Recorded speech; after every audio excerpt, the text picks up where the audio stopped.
এই যে আমাদের টুনার আপডেট। এই যে টুনা আর মুনা খাওয়া দাওয়া করতেছে, ওদের খিদা লাগছে না? টুনা ও খিদা লাগছে না বউ?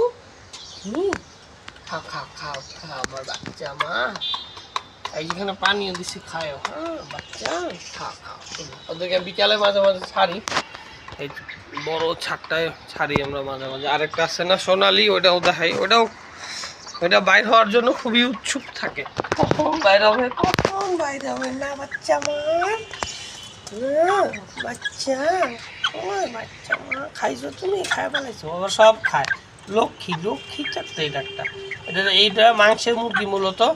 এটা বাজার থেকে কিনে হয়েছিল, পরে আর এটা খাওয়া হয় না। এটা আমি রেস্কিউ করে আনছি। পরে এখন এটার আমরা আস্তে আস্তে ওজন কমায় ডিমে নিয়ে আসবো। কীভাবে ওজন কমাবো, এটার আমরা রেনাসি দিব প্রায় 1 মাস বা তার সামান্য কম। রেনাসি দিতে দিতে অথবা লেবু পানি দিতে দিতে এটার ওজন আস্তে আস্তে কমবে। এটার এখন আমরা স্টার্টার দিতেছি, আগামী মাস থেকে স্টার্টারের সাথে আস্তে আস্তে আমরা লেয়ার 1 দেওয়া শুরু করব। এই দুইটাকেই যে এটাকেও লেয়ার 1 দেওয়া শুরু করবো, আর রেনাসি এটাকে আমরা লেয়ার 1 দেওয়া শুরু করবো, আর রেনাসি দেওয়া শুরু করবো ইনশাল্লাহ। এটা ডিমে চলে আসছে, এটা ডিম পারে, দেখি কী হয় আস্তে আস্তে।